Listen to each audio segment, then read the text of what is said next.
Shalom, peuple de Dieu, que la grâce de notre Seigneur Jésus-Christ, l'amour de Dieu, la communication du Saint-Esprit soit avec vous. Et je souhaite que ce soir, que vous puissiez passer de très bons moments avec nous, le moment de partage de la parole de Dieu. Vous vous souviendrez, depuis un certain temps, nous avons commencé notre thème qui concerne la prospérité selon Dieu. Nous vous avons dit, la prospérité selon Dieu, c'est la prospérité qui marche ensemble avec la parole de Dieu, avec la Bible, avec les lois de Dieu. Nous vous avons dit que dans cet univers créé par notre Père Céleste, rien ne se fait au hasard. Rien ne se fait au hasard, bien-aimés. Ne vous y trompez pas. Dans l'univers que Dieu a créé, Dieu étant le Dieu d'ordre, Dieu ne faisant pas des choses au hasard, c'est pour cette raison que dans les décrets, dans le plan divin, même le hasard est exclu. Le hasard est exclu. Tout ce que nous voyons autour de nous, c'est quelque chose qui a été planifié. Une intelligence supérieure a contribué à la manifestation de la chose que nous regardons autour de nous. Que ce soit les arbres, les êtres humains, les animaux, tout a été planifié dans les conseils de Dieu avant même la création de ces choses. Voilà pourquoi je vous ai dit que la prospérité selon Dieu, on a besoin de vous rappeler ce que nous avons eu à dire au sujet de la définition de la prospérité selon Dieu. Je voudrais tout de même vous rappeler que la prospérité selon Dieu, c'est cette prospérité qui concerne l'homme tout entier, le physique, le spirituel, le matériel, et même le moral. Et l'apôtre disait à son bien-aimé Gaius, « Je souhaite que tu prospères à tous égards et que tu sois en bonne santé. » Et que cette prospérité devait inclure tous les domaines de sa vie. Je désire que tu prospères à tous égards et que tu sois en bonne santé, comme prospère l'état de ton âme. Et nous avons eu à définir avec vous ici que la prospérité selon Dieu, le terme tialak, c'était faire le chemin avec Dieu. Il y a même un terme grec qui dit littéralement bon chemin. Quand on dit odo,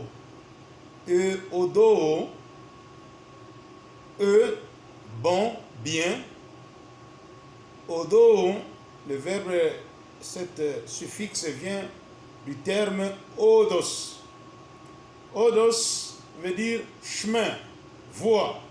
Alors la prospérité selon Dieu, c'est marcher ensemble avec Dieu, c'est suivre Dieu pas à pas, c'est marcher dans les voies tracées par le Seigneur, c'est marcher dans la volonté du Seigneur, c'est marcher dans la parole du Seigneur.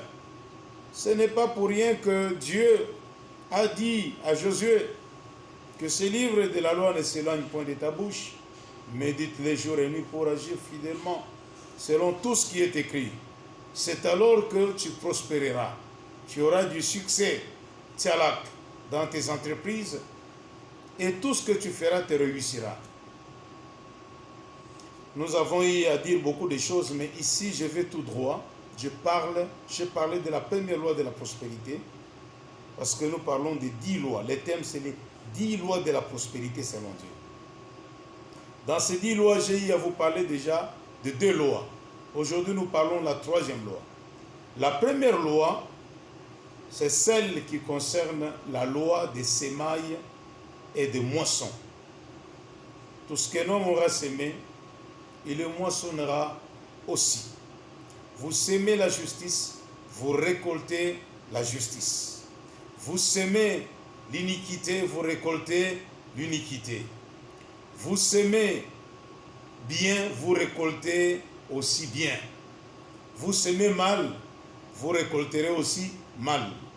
Vous sémez peu, vous récolterez peu. Vous sémez beaucoup, vous récolterez en abondance. Nous avons eu à nous étaler là-dessus, point de besoin de revenir dans tous ces détails. Et là, on a dit, il y a la sémence, il y a aussi les talents. Tout ça, ça fait partie des lois des semailles et des moissons. Je suis très content ce soir parce qu'on va parler des choses qui vont vous stimuler, pour aller de l'avant, pour accomplir de grandes choses avec Dieu, puisque nous sommes le peuple de Dieu. Et la Bible dit, avec Dieu, nous ferons les exploits. Bien sûr, c'est lui qui écrase nos ennemis. Mais avant de faire les exploits, je vais vous apprendre comment faire ces exploits. Deuxième loi, nous avons dit avec vous, c'est la loi de la reconnaissance divine. Quand vous avez les talents et que les talents ou la sémence produit en abondance, Dieu vous donne des meilleures récoltes.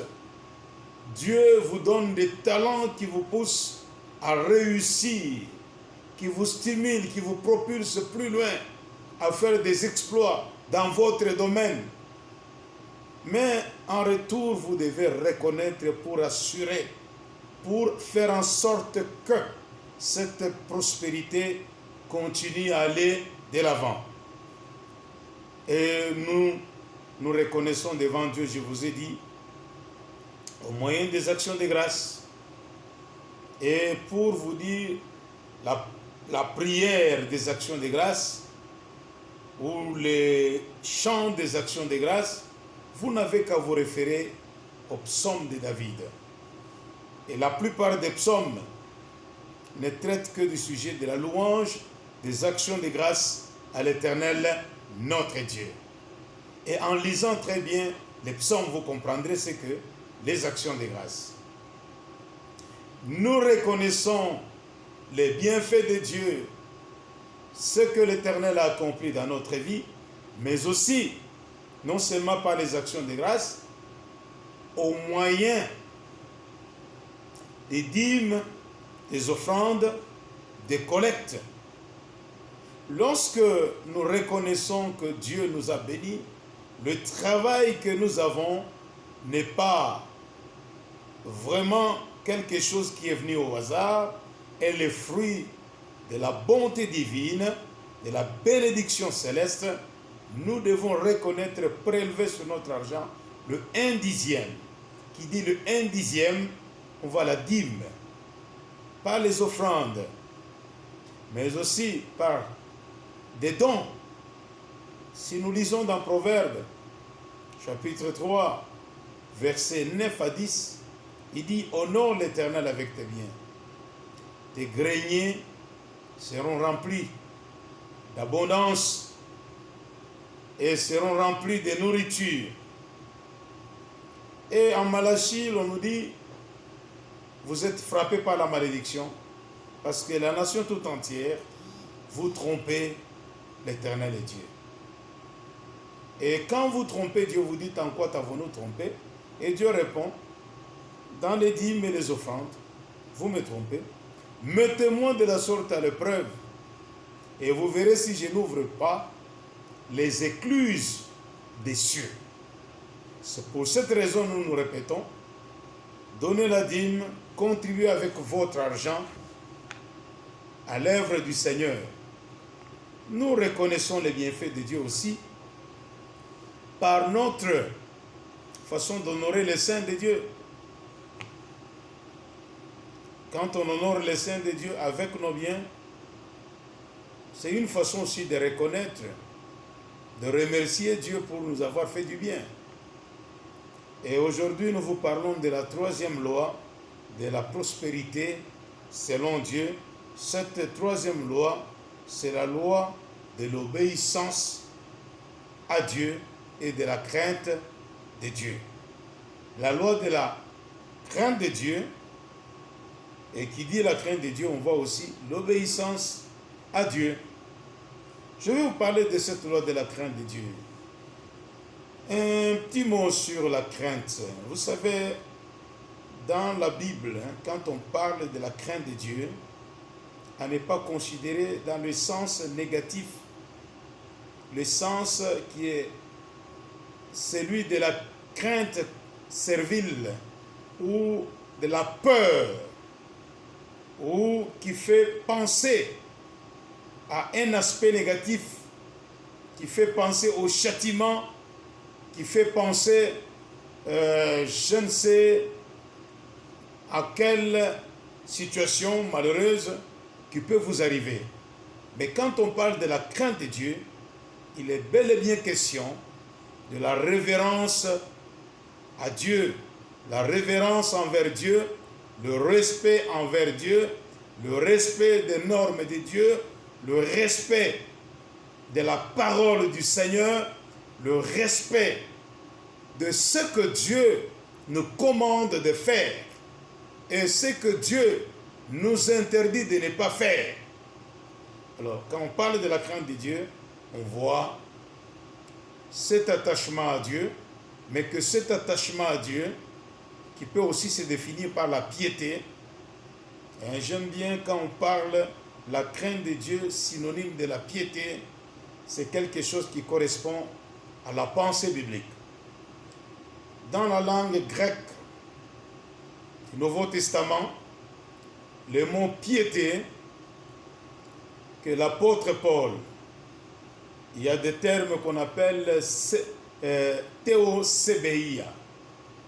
Théosébéia, c'est un mot où il y a deux termes, sébéia comme béatitude, et théos, du grec Dieu, veut dire respect de Dieu. Quand quelqu'un marche dans la piété, c'est quelqu'un qui marche dans le respect des normes divines, dans le respect de la parole divine, dans le respect de Dieu en tant que personne divine. Le respect des choses sacrées, des choses consacrées à Dieu. C'est de ça qu'on parle de la piété. C'est cela un peu la piété selon la définition biblique. Maintenant, lorsqu'on nous dit, quand on a la crainte de Dieu, on arrive à prospérer, je vais le prouver et le démontrer. Parce qu'aujourd'hui, pas plus tard qu'il y a une semaine, je vous avais dit que nous ne sommes pas contre la prospérité. Nous sommes plutôt contre l'évangile de la prospérité, qui est celui qui égare le peuple de Dieu. Ça, c'est un autre évangile. Un évangile qui pervertit l'aspect de l'évangile que nous pouvons simplement appeler évangile de la cupidité. Évangile de la cupidité. Évangile de l'avidité. Évangile de l'égarement. Mais quand nous vous parlons de la prospérité, on voit l'avancement, on voit le progrès, on voit le succès dans l'obéissance aux règles divines. Tous les riches ne sont pas toujours prospères devant Dieu. Tous les riches, tous ceux qui sont dans l'abondance, il y a des gens qui vivent l'abondance même sans Dieu. Et Dieu n'est pas présent dans leur abondance. Quand on tue, on vole, on dérobe, on ravit, on détourne le bien public, on peut aussi, au sens des hommes, dire cet homme a connu la prospérité. Cela suffit seulement de regarder ses avoirs, ses possessions matérielles, pour se rendre compte que cet homme, aujourd'hui, comme ici chez nous, au Congo, en République démocratique du Congo, on parle de Dieu l'a béni. Dieu l'a béni, tel musicien, un musicien païen, profane, qui fait danser les femmes en slip. On dit Dieu l'a béni. Il y a même des prostituées qui disent, vous êtes jaloux de moi parce que je suis quelqu'un qui est béni par l'Éternel. Il y a des magiciens, il y a des prostituées, il y a des satanistes qui ont beaucoup d'argent, qui vivent dans l'opulence, dans un luxe criant. Mais cela ne signifie pas la prospérité aux yeux de Dieu. Voilà pourquoi je dis, nous allons parler de cette troisième loi. C'est une loi clé. Vous, enfants de Dieu qui nous entendez, qui nous écoutez de partout et qui nous regardez de partout, vous devez retenir à partir d'aujourd'hui qu'il n'y a pas de vraie prospérité sans Dieu. Ce que vous appelez la prospérité, Dieu nous interdit même d'envier cela. Dieu dit, ne te fâche même pas, ne t'irrite pas quand le méchant prospère, quand ils s'enrichissent, quand ils font beaucoup de profits, parce que Dieu les a placés sur une pente glissante. Et une fois qu'ils seront déplacés de cette pente, ils vont tout droit à la perdition éternelle, à la mort éternelle, à l'ignominie, au grincement des dents, aux pleurs. Voilà pourquoi Dieu nous interdit de convoiter, d'envier le bien de méchants. Il dit, les méchants croissent comme l'herbe, mais les justes croissent comme les palmiers, plantés dans la maison de l'Éternel. Quand ils arrivent à maturité, ils produisent les fruits, même dans la vieillesse. Jamais vous ne passerez et voir un palmier déraciné par un vent impétueux. Pourquoi? Parce que ses racines sont beaucoup plus profondes.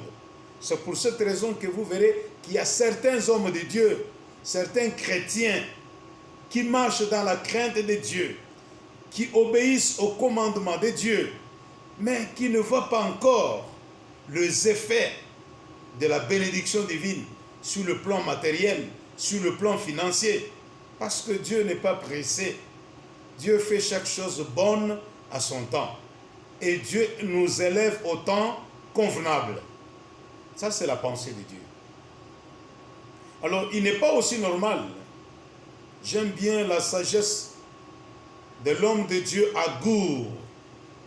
Quand vous lisez dans Proverbe, je crois bien Proverbe 30, à partir du verset, si je ne m'abuse pas, 24, vous descendez. Il dit, Seigneur, ne me donne pas trop, de peur que dans l'abondance, dans un luxe insolent, je n'arrive à t'oublier, toi Dieu, et à dire qui est l'Éternel, qui est Dieu, qui est Dieu. Si tu me prives encore, je risque de me trouver en train de tricher. Voilà pourquoi il a dit, je te demande des choses, ne me les prive pas avant que je meure.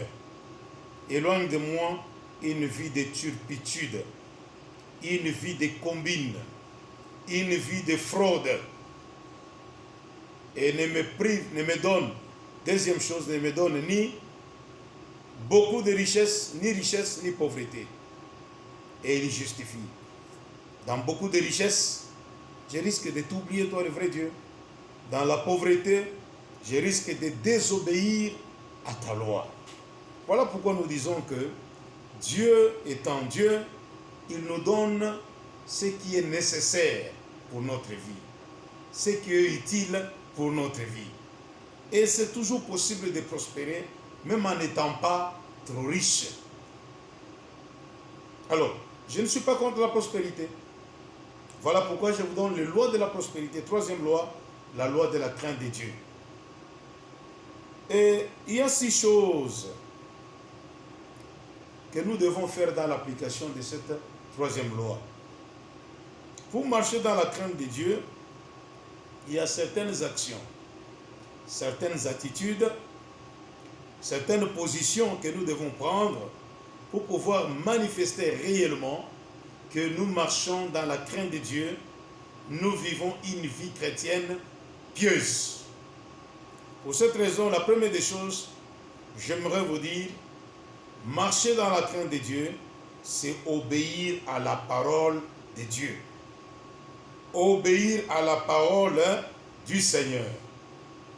Écoutez ce que la parole de Dieu dit. Dans Josué chapitre 1, verset 8, il est écrit que ce livre de la loi ne s'éloigne point de ta bouche. Médite-le jour et nuit pour agir fidèlement selon tout ce qui est écrit. Car c'est alors que tu auras du succès dans tes entreprises. C'est alors que tu réussiras. Le verbe ici, réussira, et dit prospérer. Tialak en hébreu. Traduit par prospérité, prospérer, être heureux, être prospère, avoir du succès. Tialak.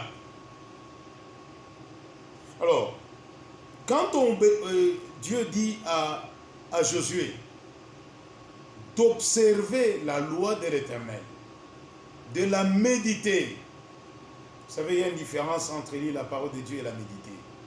Après l'avoir lu, vous devez réfléchir ce que la parole de Dieu vous dit à ses propos. Qu'est-ce que Dieu vous dit dans sa parole devant telle situation? Qu'est-ce que Dieu recommande de faire? Qu'est-ce que Dieu ne veut pas que nous fassions? Quand vous méditez à longueur de la journée sur la parole du Seigneur, vous la mettez en pratique, voilà ce que Dieu donne comme condition de prospérer. Condition de la réussite, du succès, du progrès. Donc, craindre Dieu, c'est obéir à sa parole. Et qui dit obéir à la parole, c'est obéir à toute la parole révélée de Dieu, toute la Bible. Et quand nous obéissons à toute la Bible, à tout ce que le Seigneur nous recommande de faire, selon sa volonté, nous marchons dans la crainte du Seigneur.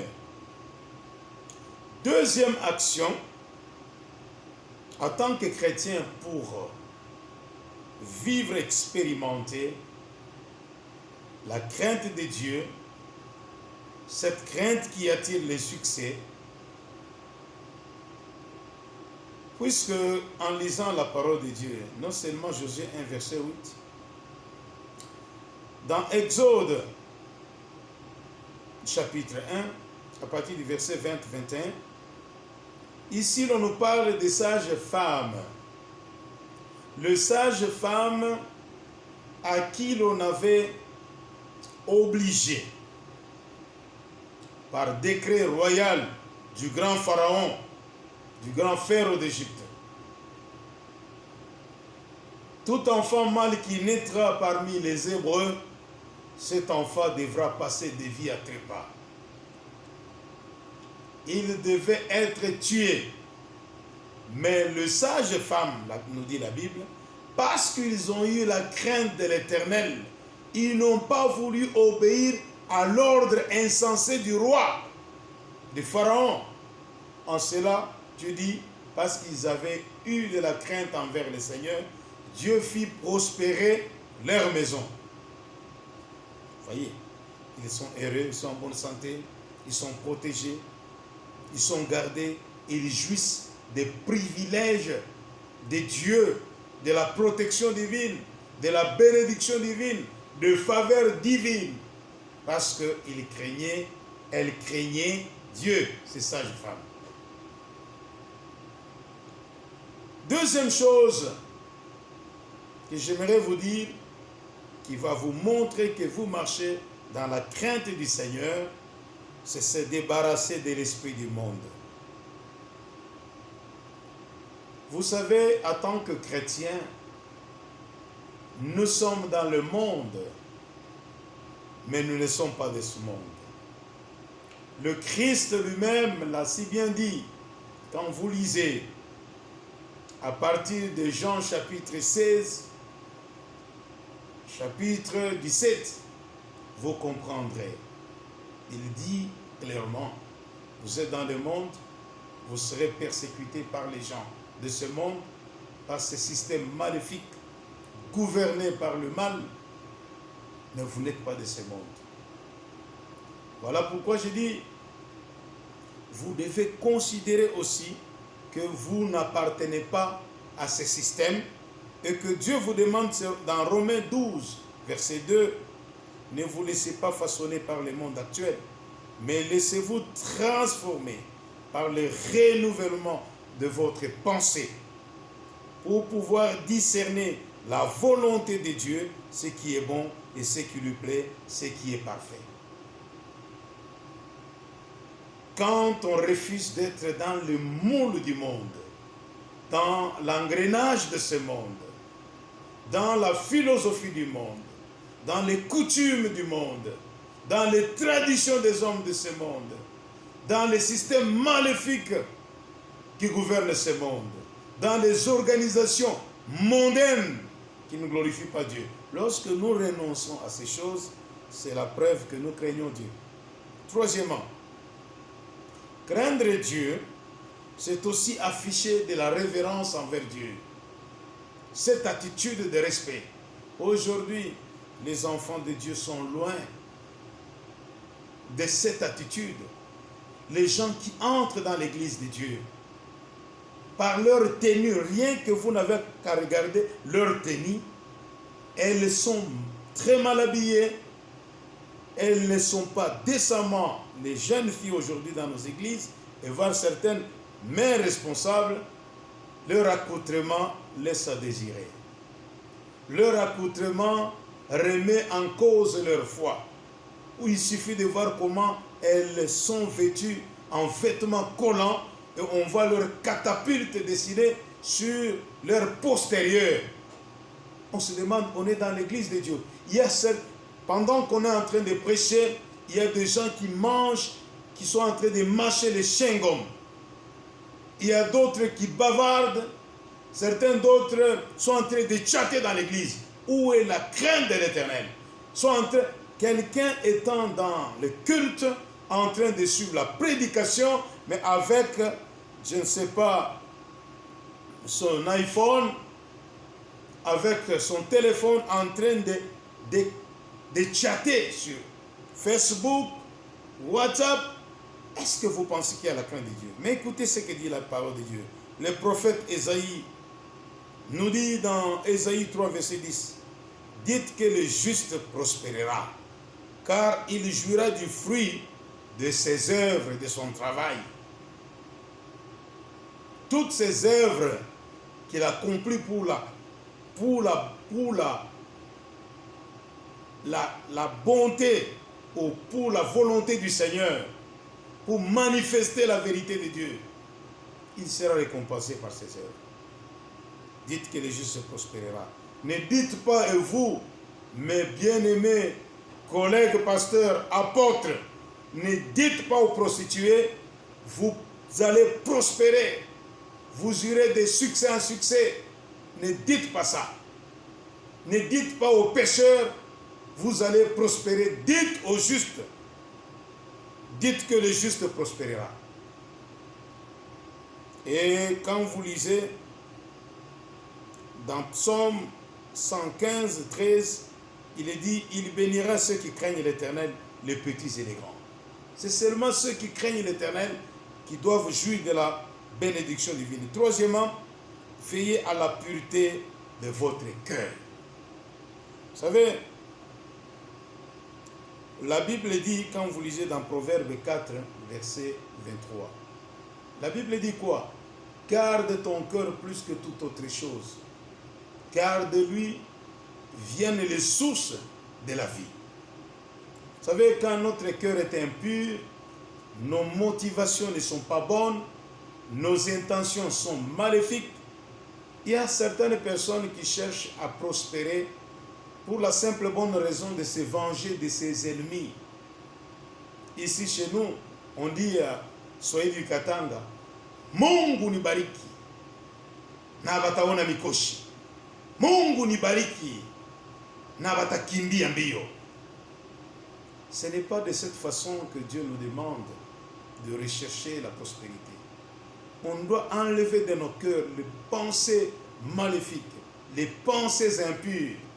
Craindre Dieu, c'est aussi avoir des pensées pures, la conscience pure, et quand même on demande la prospérité devant Dieu, on doit avoir cette attitude pure.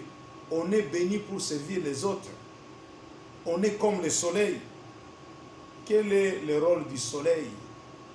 Quel est le but du soleil si ce n'est de rendre service aux hommes, à la création de Dieu? Alors, quand vous êtes béni, ne pensez pas quand vous êtes élevé en dignité, vous occupez un poste très élevé, c'est l'occasion pour vous de vous venger de vos ennemis. La Bible dit, la vengeance est à l'Éternel lui seul. À lui la vengeance, à lui la rétribution. Donc vous devez avoir aussi les pensées pures. Vos motivations doivent être pures. Il y a beaucoup de gens qui cherchent l'argent parce qu'ils convoitent pas mal de choses et des femmes. Un petit seulement, un petit don de l'Éternel. Et vous le verrez en train de faire la cour à toutes les femmes, devient coureur de jupons. Un homme qu'on appelait chrétien serviteur de Dieu, parce qu'il compte quelques millions en francs ou en dollars, en euros, il devient coureur de jupons. Il devient assassin. Il devient conquérant, dominateur. Il devient empereur. Ça, ce n'est pas une bonne motivation du cœur. Cinquièmement, craindre Dieu, c'est surveiller votre bouche. Proverbe 13, verset 3, dans la version Parole de vie, il est écrit, « Quelqu'un qui surveille ses paroles protège sa vie, mais celui qui dit n'importe quoi court à sa perte. » Et Proverbe 11, verset 13, et Proverbe 20, verset 19, que ce soit Ecclésiaste 10, verset 20, tous ces passages nous montrent que nous devons surveiller notre bouche, parce que de la bouche, nous pouvons répandre des choses, des paroles qui peuvent coûter notre vie.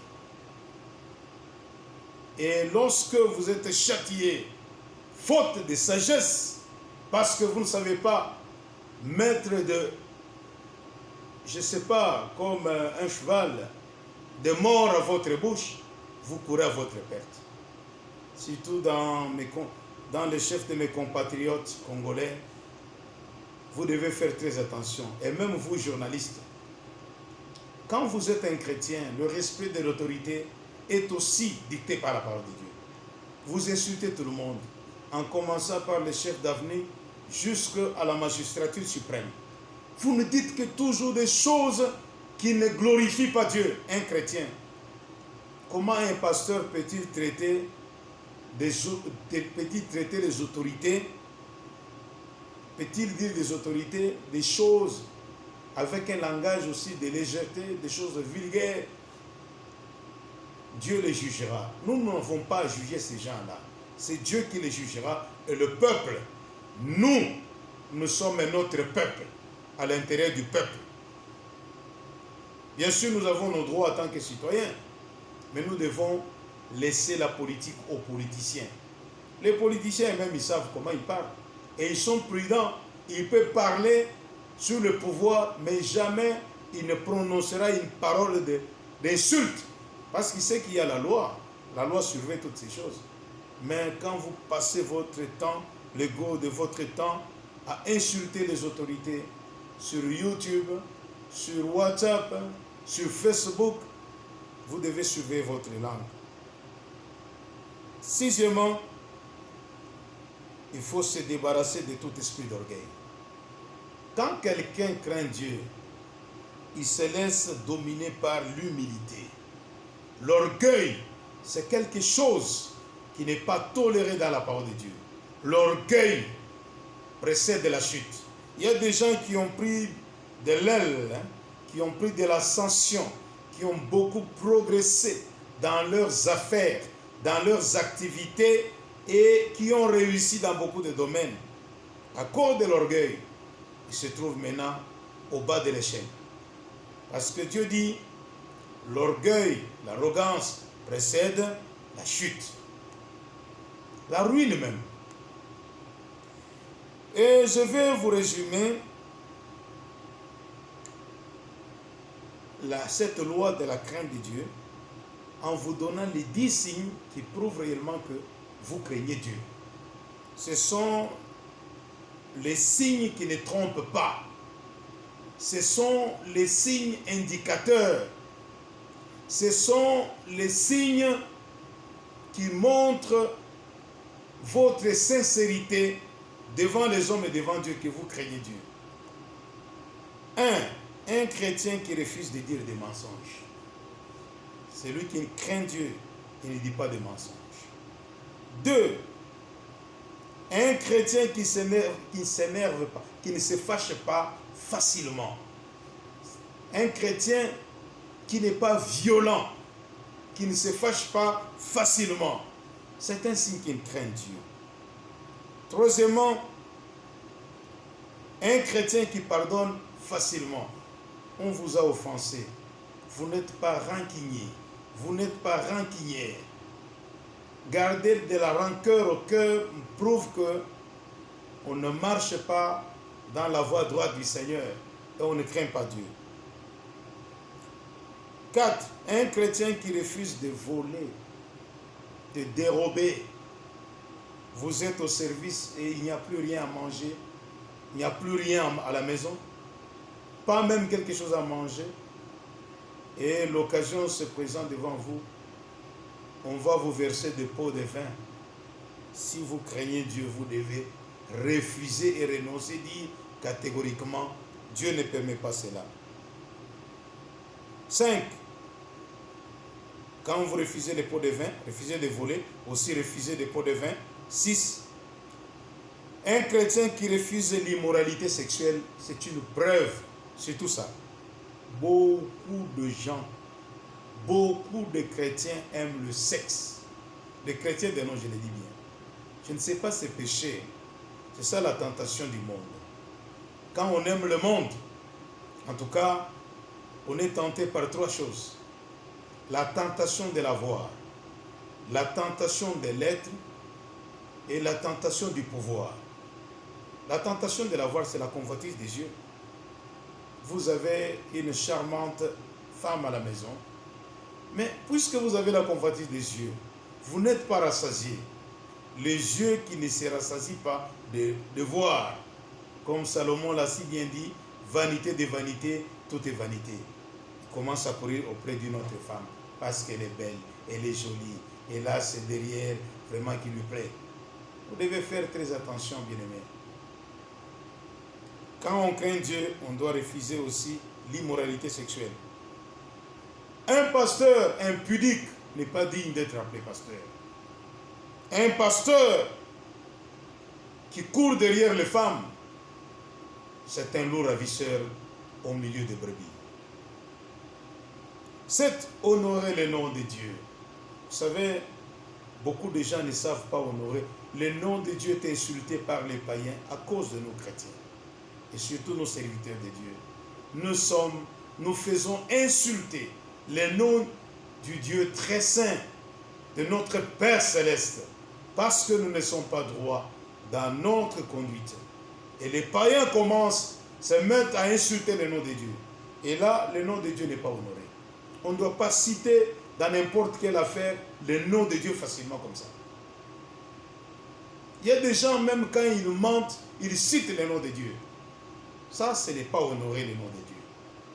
Vous devez faire très attention. La Bible dit, on ne se moque pas de Dieu. Ce qu'un homme sème, il le moissonnera aussi.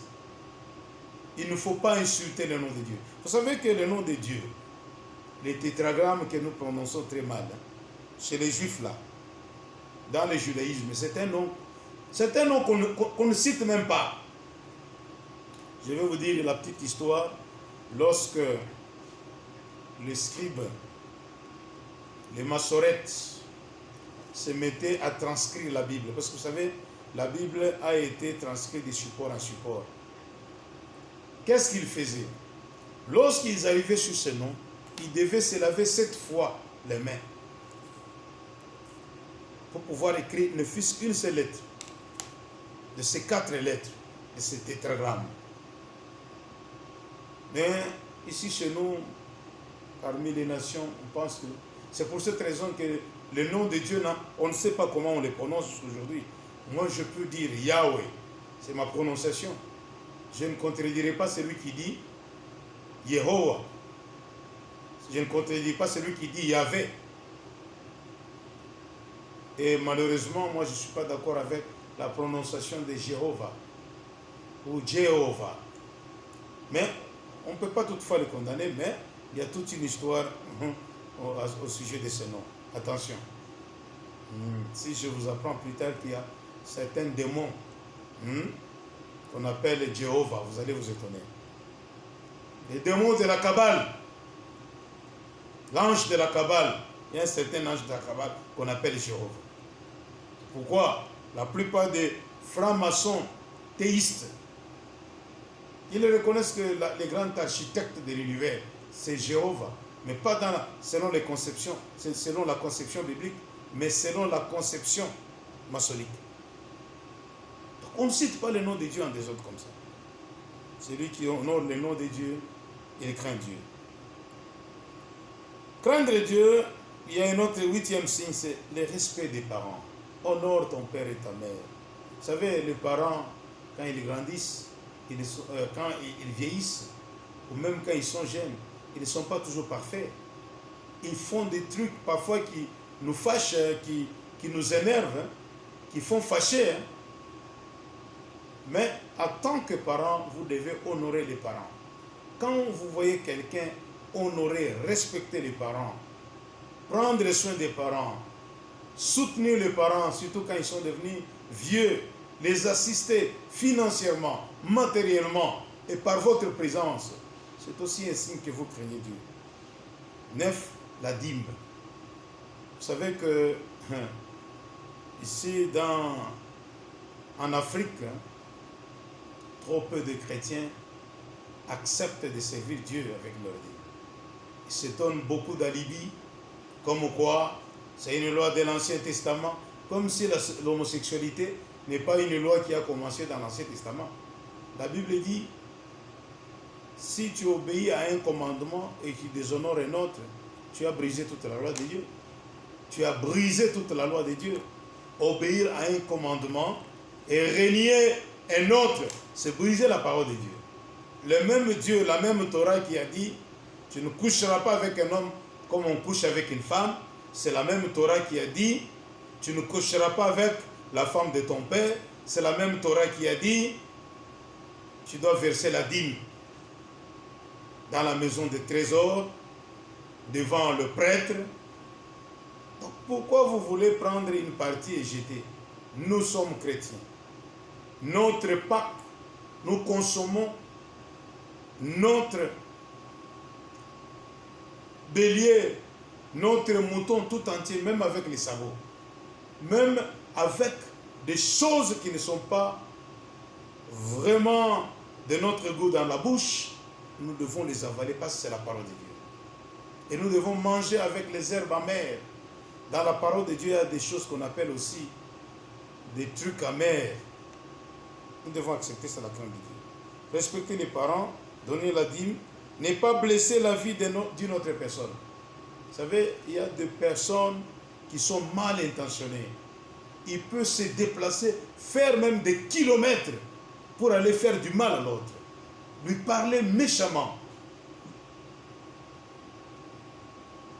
Le blesser moralement, physiquement. Quand quelqu'un ne cherche pas à faire du mal aux autres, c'est un signe qu'il craint Dieu. La Bible dit rechercher la paix avec tous et la sanctification, sans laquelle personne ne verra le Seigneur. Bien-aimés, nous arrivons à la fin. La troisième loi, quand on craint le Seigneur, il y a des conséquences à cela. Dieu bénit. J'aime bien les psaumes. J'aimerais terminer par les psaumes 128. Lisez bien. Quelqu'un qui craint Dieu, il voit la bénédiction de Dieu dans sa maison. Il voit la prospérité de Dieu dans sa maison. Et bien aimé, même quand on ne voit pas quelque chose, tant qu'on marche avec Dieu, pour des vivants, il y a encore de l'espérance. Mieux vaut un chien vivant qu'un lion mort.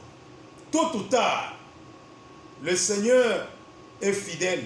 Il n'oubliera pas d'accomplir des merveilles dans votre vie parce que vous le craignez, parce que vous respectez sa parole. Il ne faut pas aujourd'hui, quand on parle de la crainte de Dieu, même des musiciens profanes, ils vous disent toujours aussi qu'ils sont chrétiens. En même temps, ils font danser les femmes nues, eux-mêmes ils sont nus, ils le montrent, ils font des choses, des prédicateurs, et même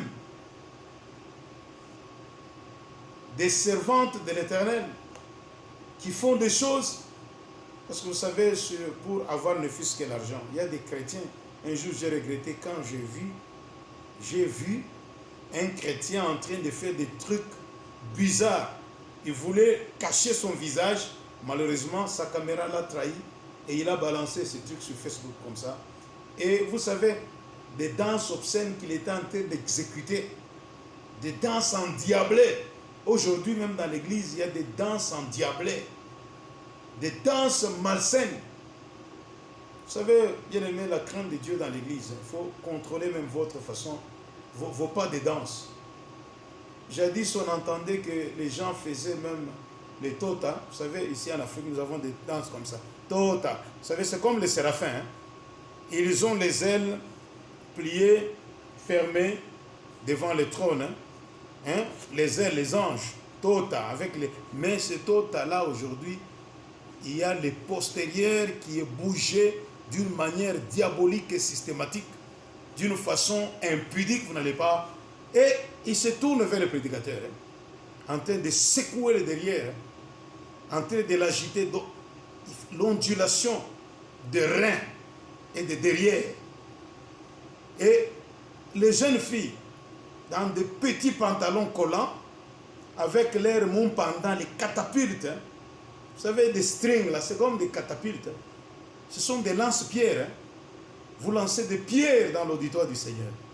Ça, c'est la crainte de Dieu. Beaucoup de gens pensent que la crainte de Dieu, c'est seulement quand il se présente à l'église, il chante et il regarde Dieu et dit, moi, Dieu m'aime beaucoup. Vous savez que vos petits yeux, de beaux yeux que vous pouvez faire devant le Seigneur, c'est de la poussière. Ce n'est que de la poussière. Attendez quand vous serez dans votre tombe. Vous verrez que même les beaux yeux qu'on est en train d'apprécier, même le corps, le physique qu'on est en train d'apprécier par beaucoup de gens, que vous cherchez à exhiber à tout moment, n'est que poussière. Craignez le Seigneur. Que Dieu vous bénisse. Je pense que prochainement nous parlerons de la 4e loi de la prospérité. Soyez bénis. Shalom, peuple du Seigneur. Que le Tout-Puissant, le Miséricordieux, l'Omniscient, l'Omnipotent, l'Omniprésent, le Dieu inamovible, reste avec vous. Bonne soirée chez vous. Que Dieu vous bénisse. Shalom. Merci, peuple de Dieu.